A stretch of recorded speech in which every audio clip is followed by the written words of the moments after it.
Olá pessoal, boa tarde. Mais uma vez gratidão a Deus e a vocês por fazer parte aí dessa mensagem comigo. E hoje eu quero trazer uma mensagem aos vossos corações, uma mensagem, pessoal, que possa de alguma forma cooperar para o bem para vocês. E o tema de hoje, pessoal, é sobre qual a tempestade que tem assolado a vida de vocês. E nada melhor, pessoal, do que a gente começar relatando o fato que houve na palavra de Deus. A palavra de Deus fala uma história que o nosso mestre Jesus entrou num barco junto com seus discípulos, e durante a noite o nosso mestre Jesus ele tirou um minuto de descanso, ou seja, foi se deitar na polpa do barco.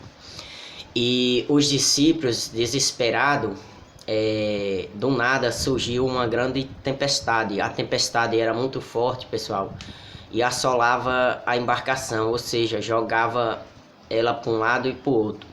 E desesperados, os discípulos gritavam entre si: Mestre, mestre, socorro!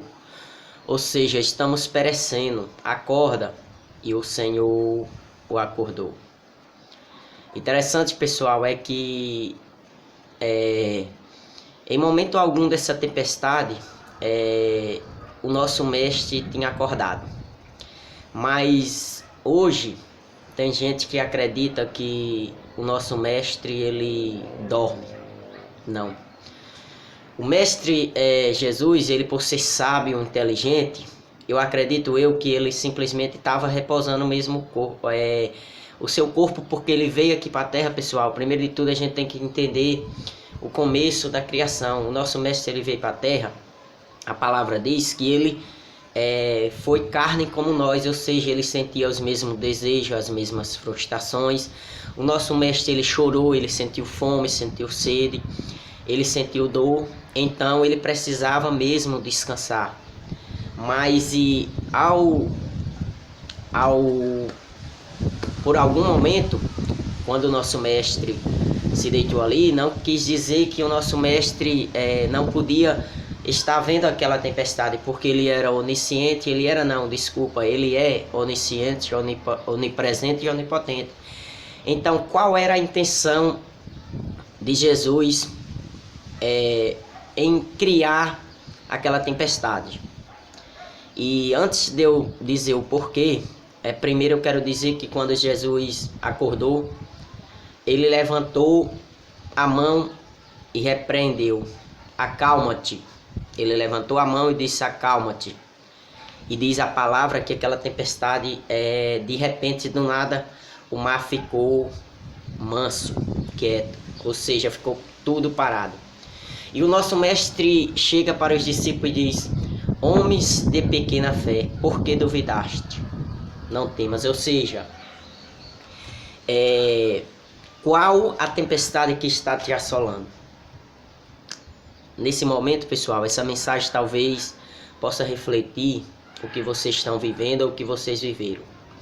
Eu quero dizer aqui, como um mensageiro da paz, trazendo uma mensagem boa aos vossos corações, eu quero dizer a todos vocês, pessoal, que me ouve e que está me vendo agora, e serve para mim: não temas, porque essa tempestade ela não vem para afundar o barco, ela vem para provar a sua fé, para acender a sua fé, para despertar a sua coragem.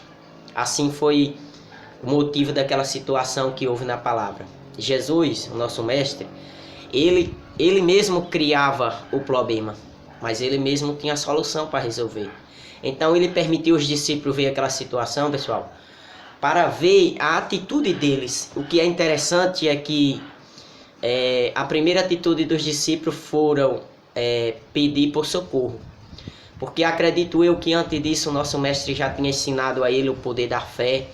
O nosso mestre já tinha feito milagres extraordinários e eles continuaram duvidando.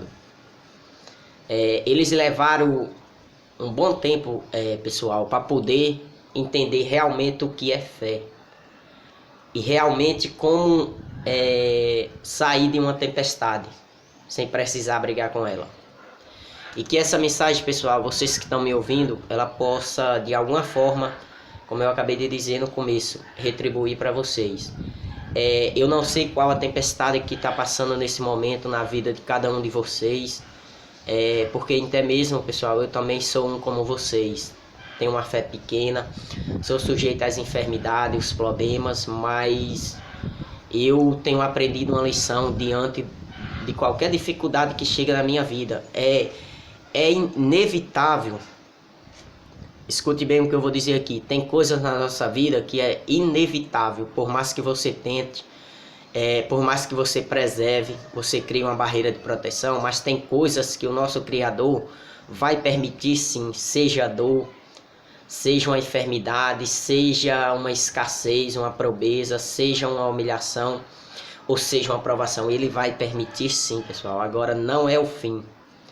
Se o barco balança, se as tempestades te assolam, se o vento te arrebenta, não temas, não tenha medo. Porque uma coisa é certa, gente, que me ouve agora. Não sei se a sua fé é como a minha, porque eu acredito que não, cada um tem a forma de pensar, de acreditar.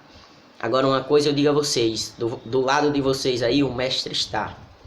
Toda vez que vocês forem enfrentar uma dificuldade na vida, um problema, eu vou te dar um conselho aqui, não vá sozinho, convida o mestre. Ou até mesmo nem convida porque ele já está na tua vida, ele sempre está aí do teu lado, mas desperta ele, clama por ele. Aqui eu não estou falando de religião, não estou falando de raça nem de cor. O nosso mestre, ele deixou bem claro que ele não tinha religião. E ele nem tinha preconceito com ninguém. Aqueles que quisessem seguir a ele, ele o abraçava e fazia uma nova criatura. Então, pessoal, vocês que me ouvem essa mensagem, não importa o que vocês já viveram ou vão viver, nunca esquece disso aqui, tá? Não temas. Não temas, porque ainda que você perca o controle da sua vida, ainda que você viva como um carro desgovernado ou em alta velocidade em curvas perigosas, mas existe um mestre, existe um poder que está aí do seu lado. É só você clamar a ele, é só você fazer que nem aquele cego que a Bíblia fala que o mestre ia passando e ele clamava: Jesus, filho de Davi, tem misericórdia de mim. E muitas daquelas pessoas, pessoal, queria, em vez de o levarem a Jesus, queria mais diminuir a possibilidade daquele cego conseguir ver o mestre. Mas o cego continuou. E Jesus disse: olha, a tua fé te salvou. Pessoal, o que é fé? Fé é quando você grita. Fé é quando você não desiste. Fé é quando você, ainda que a lógica, ainda que, diria o quê? Ainda que tudo esteja contra você e ainda que tenha razão, a fé, ela vai além da razão. Porque toda vez que o insensato e o homem tolo se diz ser sábio, dificilmente a fé vai habitar nele, porque a fé, ela tem esse poder de quebrar qualquer barreira. A fé, ela vai além das nossas crenças. A fé, ela é uma coisa que, como o nosso mestre falou, ela é tão pequenininha, mas ao mesmo tempo é tão grande, porque ele simbolizou a nossa fé. Se fosse tamanho de um grão de mostarda, se nós dissesse a esse monte: erga-te daí e lança-te do outro lado, e não duvidasse, seria feito. E o que é interessante é que Deus não quis dizer que nossa fé é pequena, porque tem gente que tem fé grande. Ele simplesmente disse: olha, tu observa para esse grão, pequenininho, pequenininho mesmo, mas quando ele é jogado na terra, germinado, olha a árvore que nasce. Assim a nossa fé. Tem gente que clama por Deus, tem gente que diz: ah, minha vida vai mudar quando eu tiver uma pontinha de capital, quando eu tiver alguém do meu lado. Não, sua vida muda a partir do momento quando você pega essa pequena possibilidade que há dentro de você, pessoal. Essa pequenininha mesmo que há dentro de você, e você germina ela, você joga.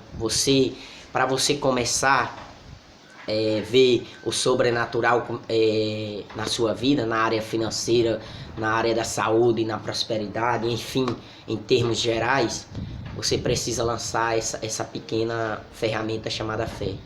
Tem gente que diz, meu sonho é abrir um negócio, meu sonho é comprar aquele carro, mas por que você não começa com a pequena ferramenta que você tem aí na sua mão? Eu estava um dia desse, pessoal, olhando histórias de gente que hoje se tornaram pessoas bem-sucedidas na vida. O que é interessante é que a gente tem um hábito de, quando vê alguém próspero, a gente diz, aquele cara ali nasceu já em berço de ouro. Aquele ali, a sorte brilhou para ele. Negativa, pessoal. Se você acompanhar, tem gente que comia casca, traduzida aqui no Nordeste, quando a gente come coisas que é pouco, aí a gente diz que come casca de pau, ou seja, era gente que catava latinha, era gente que comia comida comia resto de comida que sobrava, era gente que vendia papelão, e hoje está lá em cima, pessoal. Agora por quê? Porque eles descobriram o poder que existe, a vontade. Eu sempre carrego essa frase comigo, pessoal, e ela tem me ajudado bastante. Veio à minha mente, eu creio que, não sei se alguém o criou antes de mim, mas eu tenho para mim que a minha mente desenvolveu do nada. Eu não sei se eu ouvi algum tempo atrás, porque tem muitas coisas que a nossa mente deixa esquecida. E essa frase dizia assim, a vontade